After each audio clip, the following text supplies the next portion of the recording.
I'm Rodney Hearth. I'm Jules Gomes. I'm Gavin Ashenden, and it's the 13th of June. It's the feast of St. Anthony of Padua, which means none of us are going to get lost for very long. Yes, anything lost will be found. Gentlemen, things are warming up for the summer. Jules is perspiring, he tells me, in Rome there. And I don't know whether perspiration comes to Shrewsbury, or is it Shrewsbury? Nobody knows round here. It's very interesting. Apparently, the real pronunciation means you are or you aren't local, and I failed every test. But I can tell you there is no perspiration here. I'm wearing open-toed sandals, and my toes have got frostbite, which makes it a perfectly normal English summer. Things have reverted to normality. Such a lot is happening politically, Churchianity-wise. And the two should never meet. So people say politics and religion don't meet, but they are certainly meeting or clashing at the moment. George Floyd, that horrible event in Minneapolis, and the collateral damage, I suppose we should term it, because there's been a lot of damage done, not only physically, spiritually, mentally, everywhere. Well, anything that can take our minds off the coronavirus must be a big event. But is it being managed? We'll let Jules start off on this one. Well, of course it is being managed. Anybody who thinks these riots are spontaneous is living in cloud cuckoo land. The organization, the revenue that is coming to fund these efforts, Black Lives Matter, is an anarchist terrorist organization bent ideologically on destroying Western civilization by decimating the family. Just go to their website and check out their What We Believe, and they will clearly tell you that they are pro-abortion, that they do not want the cisgender, heterosexual family to be the linchpin of Western civilization. It's that they're pro-transgender, pro-gay, pro-fluid sexuality, anything but pro what Western civilization based on biblical foundations has offered us for 2,000 years. And what shocks me is that the whole movement, the George Floyd riots, and I'm not condoning, of course, the despicable act of this police officer kneeling and virtually throttling Mr. Floyd to death, but the entire movement is built on a monumental lie, which I will come to soon, that American policing is racist, that America was founded on slavery. This is, of course, the leftist lie that has made slavery America's original sin. Because once you reject the biblical narrative and the original sin, that we are all sinners, the biblical idea of the original sin, you have to find alternatives. So yes, it is organized, and funding is coming from Soros-based groups. Is that your take, Gavin, as well? Yes, I agree with every word that Jules has said. It is. And one of the things it wants me to do is to ask questions about a Christian attitude towards racism. So many people would say, well, it's obvious we must be against racism. It's a sin. And of course it is, and we are against it. But the problem with racism is that it lends itself so easily to this political agenda Jules was talking about. There's a very interesting, I get a lot of my information from Twitter because I follow some clever people. And one of the clever people I like is a professor of theology called John Milbank. He's much more progressive than I am. But the other day he said, do we have a definition for racism? And the answer is we don't, of course, because racism is based on skin color, but skin color is a variable thing of pigmentation. You start with very white, and then very slowly, indiscernibly, you go along the scale of color until you get to black. I'm slightly east of Gavin, but west of Mediterranean. Jules is slightly. It's Jules, who was called a white supremacist recently, and will tell us all about it. So the problem with racism is that first of all, it raises the question: are there any real differences between the races? And in evolutionary terms, they don't exist in the simple categories that the term suggests. So it isn't really one race against another. What is it really? Well, in Christian terms, of course, it is distress with the unfamiliar, with the other, with the neighbor you don't like, with the person who doesn't look like you. The prejudice against people with ginger hair is part of this antipathy and anxiety about people who don't belong to your tribe. So essentially, if we treat racism as sin, that is our failure to imagine and love our neighbor, then we can deal with it as Christians. The moment you call it racism, it fits straight into the whole power play of this contemporary movement, which Jules was describing, cultural Marxism and progressive politics. Now, the reason that matters is, for example, that black people can't be racist. They can't be racist against white people, because this is all about a power play. And the present narrative is that progressive politics has to redistribute power away from white male Christians. So although the racism ethical imagination of Black Lives Matter seems wonderfully ethical and aspirational, it is in fact covering up a political program which is profoundly anti-Christian and sees relationships only in terms of power and not in terms of love or responsibility or any of the other value systems that as Christians we bring to the way in which we look at the world. Can I say at this juncture that we have just recorded a program that was actually live yesterday from the US when Mike Pence went to Hope Church in Maryland. And this was a very interesting discussion of what is happening there. And can I say right at the beginning, the difference between racism in the States and racism, for example, in Europe is very distinct. One has to bear that in mind in our discussions even today. But one thing that comes out of these meetings eventually is the truth. Let me point to things that are coming out literally in the last hour. Now, nobody condones what the policeman did. There were 4 policemen. Interestingly enough, one was only on the beat as a rookie 4 days. And he is actually now out of prison. He's paid $750,000 raised through crowdfunding, I understand. And everybody is now crying about that, maybe with good reason. But when one looks at the actual event, the rookie copper, 4 days, was actually quoting what he'd learned in his police college from the book to the officer that killed George Floyd. You cannot do that. The instructions are clear what to do.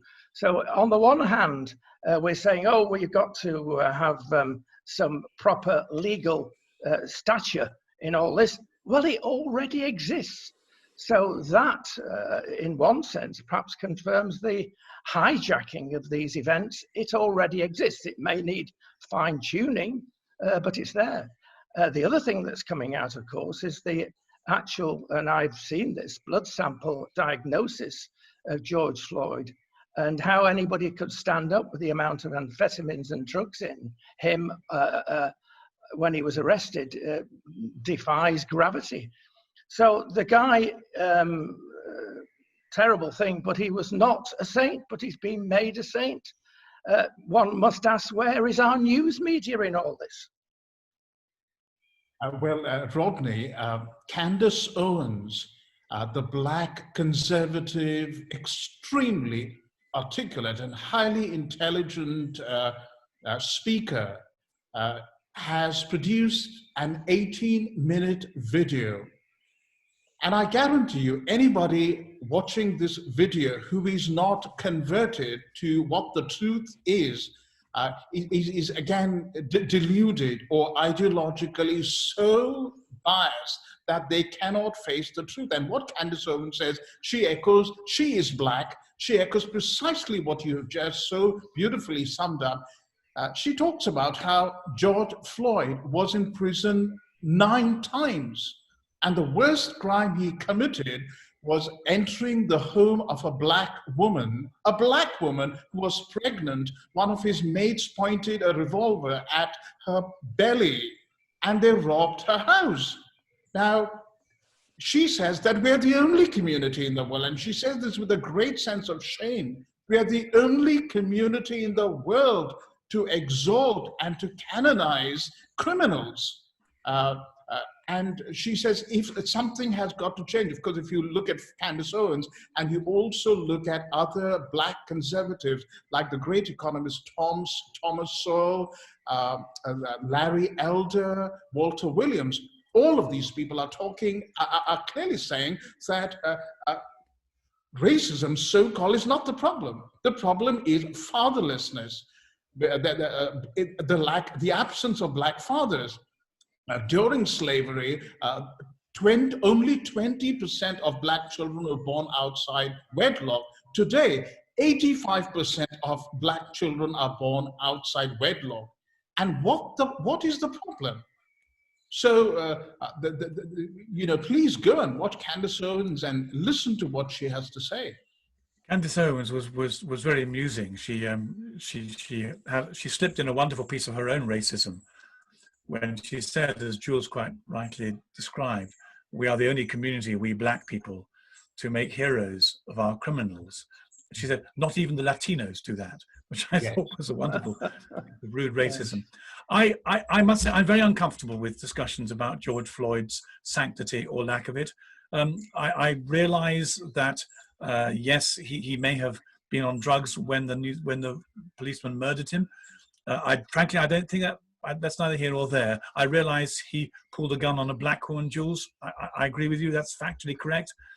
I still don't think that helps us deal with the fact that it's acted as a trigger point to unleash movements in society, which are the thing we're dealing with. In other words, in Bristol, for example, where I was at university, I know the statue well. I have had to rethink my attitude to statues of slave owners, even though Colston had it put up because he was so generous with his money. But the pulling down of a statue in Bristol has nothing to do with whether George Floyd was a murderer, a rapist, or a druggie. And that's the problem. The problem is that if we argue about George Floyd, then we miss what's really going on in our society. We miss the fact that Churchill has been called a racist, when actually he was the leader of the free world against racism and Nazism. So one of the things we have to do, I think, is to detach the Black Lives Matter movement from George Floyd. We must leave the Americans to deal with George Floyd and the like of him. We must leave the Americans to deal with the fact that there's fatherlessness in the black community. And as you quite rightly say, the family has so completely disintegrated that there is no parenting of young black men. But the problem that we have is we're heading towards a civil war. We're heading towards a degree of civil unrest. There's a very interesting Russian comic whose name I've forgotten, and you both might know him. He's on YouTube. He does a double act with a rather chubby man. I'll try and remember his name later on. But he essentially was saying that within a very short time we face the possibility of civil war, because as the Black Lives Matter and the progressive political force gathers pace, so it will produce a counter-reaction from a right wing, and this counter-reaction will lead to unrest on the streets. The police will not behave fairly and even-handedly towards both parties, and we may find ourselves in the middle of a social conflict. And the question is, what can Christians do to speak out in this situation, to try and bring some Christian light on the situation?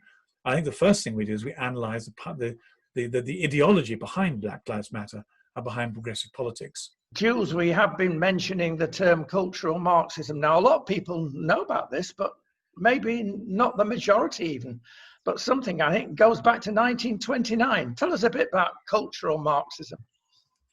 Well, cultural Marxism is a mutation of economic Marxism when the creators of economic Marxism, who tried to divide the proletariat from the bourgeoisie, the working class, for the haves from the have-nots, realized that the have-nots, given the First and Second World Wars, particularly the First World War, weren't going to be divided. They came together they decided that they wanted to end Western civilization and divide society through another form of division, and that division was anchored and rooted in identity politics. So they would create new forms of division, new groupisms, as it were, to try and divide people. And in 1925, it was the Frankfurt School in Germany, going to people like Theodor Adorno, Horkheimer, Jürgen Habermas, the chap's name who was one of the worst comes to mind. Of course, there was Antonio Gramsci, the Italian cultural Marxist, and they were kicked out of Germany because of Hitler. Many of them came from a Jewish background, although they were not practicing Jews at all. And they were welcomed in the United States by universities like Columbia. And it was there that they spawned these radical theories coinciding with the Vietnam War, and poisoned academia from there, Hollywood, from there, schools, wider society. And what's happening today is really the fruit of the Frankfurt School that we are seeing all around. The goal, Herbert Marcuse is the person I was thinking about. The supreme goal, of course, was the destruction of Judeo-Christian Western civilization. And if you don't understand what cultural Marxism is, this is a very simplistic definition. If you do not understand the demonic force of cultural Marxism, you will not understand what is happening in the West today. Interesting. Gavin, on this matter, what one has to say that it has pervaded both sides of the pond. Our universities, our young people seem to be almost brainwashed. Yes, it's very interesting to the extent to which the society of everyone under 40 has bought into it. And I think it's partly because there are no solid senses of identity. To use a kind of a slightly posh word, there's no Christian anthropology anymore. It used to be that we were children of God, being invited back into a relationship with him by Jesus, and invited to live responsibly with our neighbor. So that's disappeared completely now. What we have is a vacuum. And so there's a lot of competition to try and offer people a new sense of who they are and why they matter. And it's framed in, as Jules quite rightly said, in this political context. It's interesting. There comes a point when it eats itself, and the point where it turns in on itself becomes inconsistent and incoherent is the point we've reached with J.K. Rowling.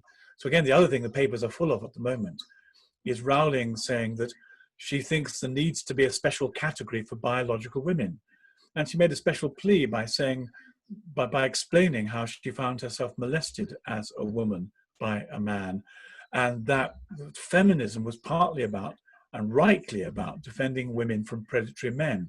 The problem with identity politics is that as it moves on to its next stage, which is the glorification of mental illness through gender dysphoria, and the movement from one gender to another, it undermines the whole integrity of what it is to be a man or a woman. And feminists who have been understandably fighting a battle for a degree of space, a very complex battle, some aspects of it noble, other aspects of it immensely destructive to the Judeo-Christian ethic. But feminists are saying, if we buy into this trans narrative, we stop being women at all. So who are we and what are we and where does our value lie? Now, I think the answer to much of this is not to try and be part of the infighting of the cultural Marxist narrative, but to bring, for the church with great confidence, to bring back to our public discourse the idea that we're made in the image of God, we're deeply loved by him, we're utterly precious, and he comes looking for us. And that's where we find our identity and our value, in love, not in power. Yeah, but matters are very complex, aren't they, in many ways. J.K. Rowling has been roundly criticised by much of the church because of the wizardry bit, and equating it in some senses to almost Satanism. There she is standing with good views on certain things, but Frankly, I know, dare I say, a father in a well-respected abbey who's a Benedictine monk that spends his time, much of his time anyway, in writing books, and specifically about Harry Potter. And he says it's a good thing because it opens up the supernatural. Well, is this taking things a bit too far? Gavin talked about helping Christians to understand this biblically. And keeping your question in mind, Rodney, and what Gavin has just said. I mean, first of all, Gavin talked about the left eating itself. And there is a movement of a number of people now, particularly in the United States. J.K. Rowling is one of the few Brits who is experiencing a conversion. They've realized that the left is so self-destructive and so insane in terms of its denial of fundamental reality, brute facts, that one can no longer afford to ally oneself with the left. But coming to the biblical aspect, Gavin talked about God creating human beings, man and woman, in his image and likeness. And what we are seeing with the whole transgender movement is the ultimate push against the Genesis narrative of creation. In Genesis chapter 1, interestingly, what God fundamentally creates is division. And when we were studying Hebrew, one of the interesting things that we had to do was translate Genesis 1 and a lot of other texts. But the Hebrew word for division sprung out because it was slightly different grammatically. And from day one, God creates by making or erecting boundaries, barriers, walls, a division between darkness and light, good and evil, day and night, man and woman. And if you look through the Torah, every time human beings attempt to destroy those divisions, Genesis 1, chapter 1, verse 2, the whole chaos that exists before creation comes back and engulfs the world. So, for example, when the sons of man have sex, the sons of God have sex with the daughters of man in Genesis chapter 6 or the end of 5, you see Genesis 6 to 9, the flood comes. When there is no more a distinction between man and woman, you see the Sodom and Gomorrah narrative where God sends down fire and brimstone on these two cities. And from there you get the Jewish idea of kosher, keeping certain things separate. I remember when I was in Israel a few years ago, volunteering at an army base. By mistake, we were rushing out to go into the desert, and I took my breakfast plate with me, and I was immediately stopped and said, "You can't do this because you have defiled the plate. This is supposed to be in the dining room. You have broken a kosher law." And I, of course, apologized. But we are seeing society at every level spit at God's created order in the face and do away with the rightful divisions that God has erected. And what you see is anarchy, Leviathan, the sea monster of chaos that ultimately resurfaces in the book of Revelation, that rears its head in the book of Isaiah, come out again and again and again. And this is demonic. I'd like to try and answer Rodney's question on the back of what Jules has just said. Jules has made a plea for Christian categories. And the difficulty with J.K. Rowling is that she divides Christians because, on the one hand, some people say, look, it's a glorification of the occult and of magic. This is much too dangerous. People are already too prone to journey in that area, and therefore she's done us a great disservice. And I've certainly had some arguments with some exorcist friends of mine who've taken that view, partly because they spend most of their lives cleaning up after people have made these dangerous forays into magic, which is essentially, in our context, demonic. But in the worldview of J.K. Rowling, magic isn't demonic. Magic is a neutral thing. And to my mind, there's a Christian reading of the Harry Potter books, which I'd want to present to people.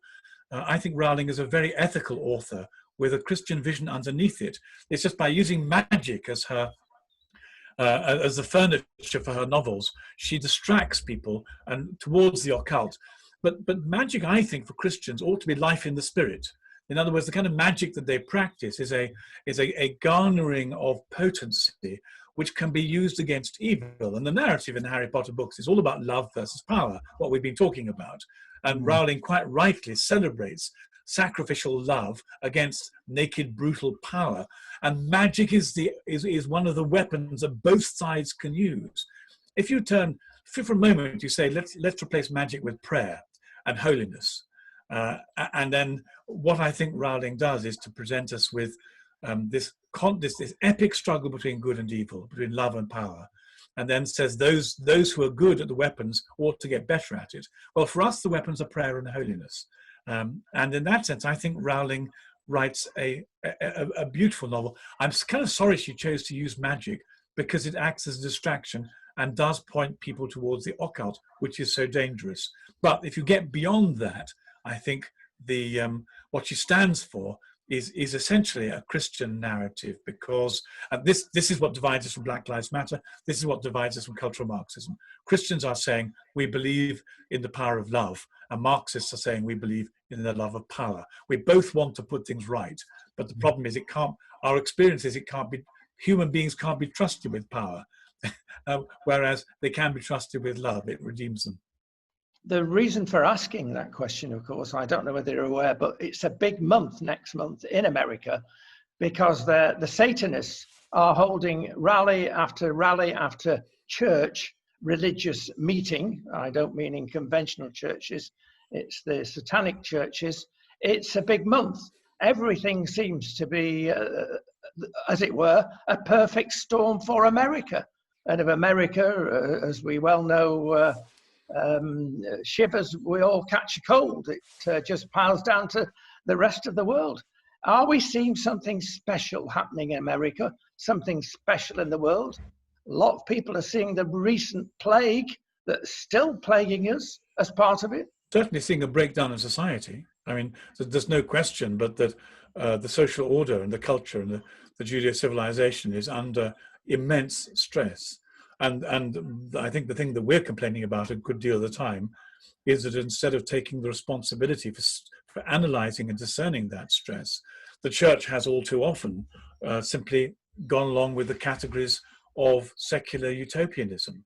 And what we should really be doing is celebrating this Christian revolution of the transformation of the person that comes from a recognition of sin and repentance as the key, and then this transformation of holiness that the Holy Spirit brings. So yes, we're in very difficult times. I personally think we're at the end of an era. We're not the end of history, but we're certainly at the end of a particular era of culture, in my opinion. I think we are seeing something particular in America that is, of course, spreading across the world. And that is the pushback against the onslaught of cultural Marxism that has gone on for about 40 years now. For the first time in my own lifetime, if I can remember, and correct me if I'm wrong here, you have a leader like Donald Trump, who has actively taken part in stamping out abortion. Nobody else has made attempts to defund Planned Parenthood like Donald Trump has. Whatever you say about his personal life, however much people hate Donald Trump, the facts are there for all to see, that he has been the most pro-life president, along with Vice President Mike Pence, that we have seen in a very long time. And abortion is the sacrament of the left. They themselves say this. And if he's appointing more and more conservative judges, if states are passing more and more pro-life laws, this week, the executive order that he passed, again for the first time in history, the most pro-Christian anti-persecution executive order supporting religious minorities, particularly Christians, in most parts of the world where our brothers and sisters are facing severe persecution. And then, of course, we've seen the rise of small internet-based conservatives and bigger conservative movements, that is scaring the hell out of the left. More and more young people are beginning to wake up and say, no, things can be done differently. There are now a few, very small, a few universities like Hillsdale College that are no longer pandering to the overarching narrative of the left, the meta-narrative of the left. And I think there is a civil war in America. We won't see much of that in Europe because Britain and much of Europe, Australia, New Zealand, Canada have already fallen to the left. But because there is a pushback in America, we are seeing this outbreak of violence, because this is the devil fuming that he's not won the final victory in 2020. And this, of course, is being ratcheted up the closer we get to the presidential election. Yeah, that's interesting, Jules, because that quotation, scaring the hell out of the left, probably from the Living Bible, but we know what's behind that. Is it the left that's causing this? There's this massive, in America and throughout Europe, division that's never been as great. Now, church, we started off by saying this, should it be entering into politics, or should it be having the courage to say the truth as scripture reveals it? But we fall well short of that. Let's be honest, in Poland and Hungary, you've got at least two shining lights in some respects on the Christian, Judeo-Christian narrative. But the rest of Europe, nothing. You cannot, for instance, see Boris Johnson in the UK calling a conference, a discussion group with ministers, as Mike Pence has been doing yesterday in America. You could never see that in Britain. Now, what is going on? Well, you can't, because Poland is deeply traditional, continues to be deeply traditionalist Catholic, and they are drawing on those Catholic roots. So is Hungary. And the Prime Minister, the President of Hungary, even though he's not a Catholic, he's a committed evangelical Christian, again, they're drawing on strong biblical roots. Yeah. Gavin, you've been as chaplain to the Queen, and we obviously can't ask you what went on in private conversations, but are the people in power aware of the spirituality of a problem, or are they not? Well, it depends who you think the people in power are. I was taking part in a discreet and confidential group organized by some peers in the House of Lords, and through our discussions, the anxiety is that if you look at the Home Office and the Foreign Office, the people in power seem to have an Islamic preference. And one of the indications for that is that the number of the Syrian refugees who came, the greatest proportion, over 95% of them, was Muslim. And when Christians apply for asylum in this country, they're refused. So the question you ask, I think, really is who's in power. I don't think one could suggest. I think there are so few Christians in politics in the UK, and those who are in politics are not the most spiritually alert, that we have a vacuum of Christian leadership. So in those circumstances, it should fall to the bishops and the people who've lived lives of holiness, but they have sold out as well. I don't have much secular, as in secular is the wrong word, I don't have much hope in the flesh for the church in Europe, but I do think God is inviting those of us who are Christians here at this time of history to put up as much of a rearguard fight as we can in order to find protection for the young, for families, for the vulnerable, for those who can be saved by finding their identity as children of God and beloved by Christ. I'm just sorry that we don't hear more from the churches of the Christian narrative, which saves, heals, and helps. Indeed, it does go on. We're making some film at the moment for an organisation that is clearly not Black Lives Matter, quite the other extreme, but it is helping particularly the Afro-West Indian community to try and stop the knife crime. And they're doing a sterling job. nobody knows about them. This is an awareness video that we're making. Why is this being hidden? Is the church has the church no longer any influence in Europe? At least in the States, it is rumored that half of them are Christians. In Europe, a very small percentage. Some people are mentioning 3 or 4%. We haven't heard anyone say, in terms of Black Lives Matter, give credit to Wilberforce and the Clapham sect and evangelical Christians in the 19th century, who against all the self-interests of the commercial forces, led the initiative to free the slaves.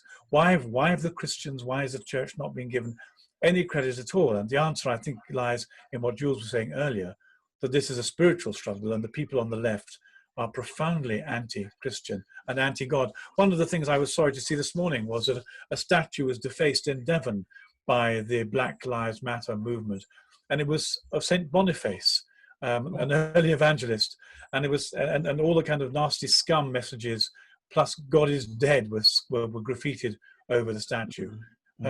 I wish people who, especially people under 40, who are caught up by, in a certain naivety, by the ethical tone of this left movement, could see that actually it's full of hate, full of anger, and utterly, at its heart, quite corrupt, as all movements that celebrate power and use power either are or become corrupt.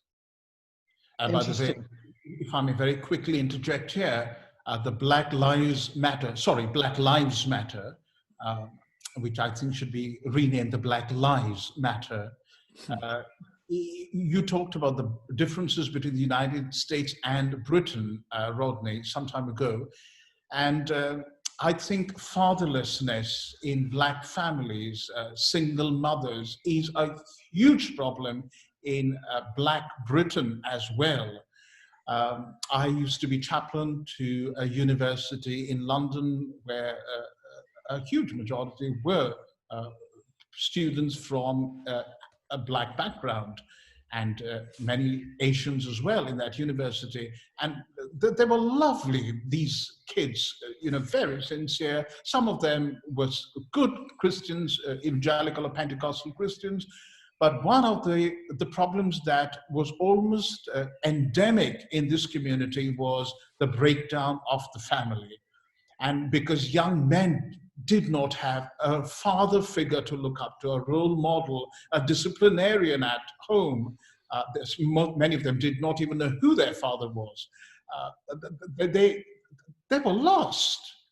And the church needs to go after these people. This is the one sheep in the parable that was lost. And it's only through love and helping people to understand the demonic narrative that their problems are, because the demonic victimhood narrative, that their problems are not their individual responsibility, but a structural problem, that we will probably be able to save some.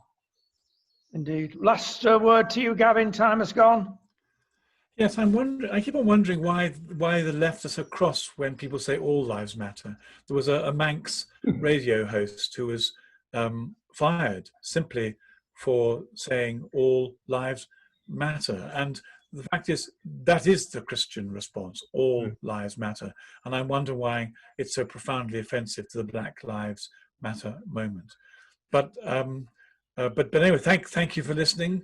You've been listening to Catholic Unscripted on the Feast of St. Anthony of Padua. I'm Gavin Ashenden. I'm Rodney Hearth. I'm Jules Gomes.